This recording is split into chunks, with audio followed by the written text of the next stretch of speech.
Another day, another J. Fern's wife story. Sa sobrang lakas ng ulan kahapon, naulanan ang mga cockerels lalo na yung mga alpas. Kaya ngayon, kailangan ko silang i-flushing. Ito ay prevention para hindi magkasakit ang mga manok lalo na yung mga naulanan. Amoxicillin forte ng LDI ang ginagamit naming pang flushing. Nasa multi-purpose pen pa nga pala yung mga cockerels na inaalpasan namin tuwing umaga. Nagkakagulo na nga sila kaya gustong gusto nilang lumabas ng multi-purpose pen. Tinimplahan ko ng amoxicillin forte ang kanilang waterer. Kaya lang, konting manok lang ang uminom dito dahil yung ibang mga cockerels ay gustong gusto nang lumabas. Kaya binuksan ko na ang pinto ng multi-purpose pen para makalabas na silang lahat.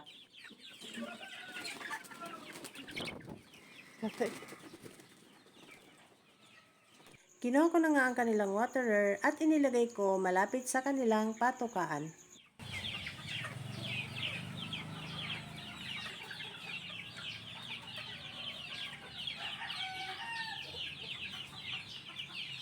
Kaya nakaalpas yung isang bulik. Nakakalusot pa nga itong mga sisiw sa steel matting kaya nakaalpas. Anak yan ng bulik kaya nagulat ako nung nakita ko may kulay orange na sa kanyang balahibo. Abuhin siya nung isang linggo pa lang at ngayon meron ng mga balahibong kulay orange. Nakakatuwa itong mga anak ng bulik dahil parang puro sila lalaki. Mukhang dalawa lang ang babae dito sa batch na ito. Para sa silip.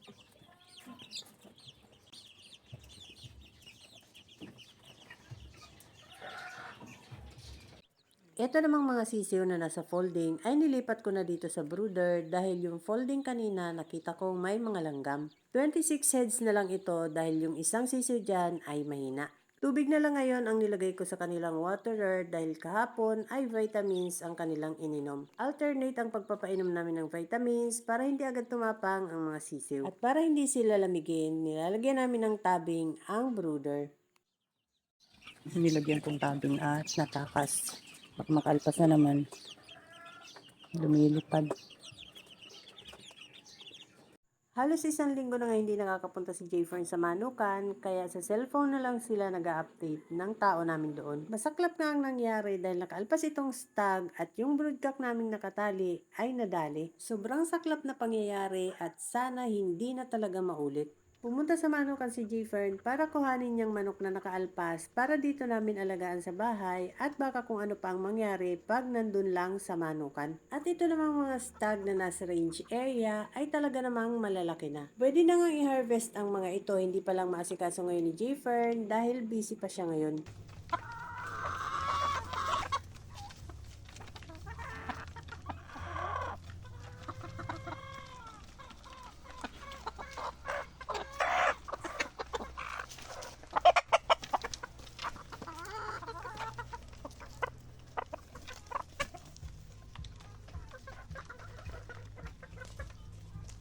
Ito namang mga itlog na isinalang namin sa incubator, 16 days pa lang, hahaluin sana ni Jayfern. Pagbukas niya, puro langgam ang tray. Dumikit pala yung incubator sa pader kaya pinasok ng mga langgam na maliliit. Kaya tinanggal muna namin ang lahat ng itlog sa incubator at inisprehan ni Jayfern ang incubator sa loob para mawala ang mga langgam. At habang pinapasingaw namin para mawala yung amoy ng inispray ni Jayfern, ay pinupunasan ko naman ang lahat ng itlog ng maligamgam na tubig. Yung towel ay binabasa ko muna sa maligamgam na tubig at pinupunas ko sa itlog para mabasa ang shell ng mga itlog para lumambot ang mga ito. 2 days na lang kasi ay ihahatcher na nga ang mga itlog na nasa incubator. At dahil 16 days na nga niyan ngayon, para hindi na namin siya buksan kapag 18 days na, ay inilagay na namin sa mga tray. Pinaghiwa-hiwalay na nga namin ang mga itlog at nilagay sa tray na may sapin na towel. Nilagyan namin ng sapin para hindi magpagulong-gulong ang mga itlog kapag nag-hatch na. Pagkatapos ko nga mapaghiwa-hiwalay ang lahat ng mga itlog, ay ibinalik na ulit ni Jayfern ang mga ito sa loob ng incubator. Sana nga ay mapisa pa rin ang lahat ng mga itlog. That's all guys. Thank you so much for watching. Please like, share, and follow for more. See you on my next video. Bye!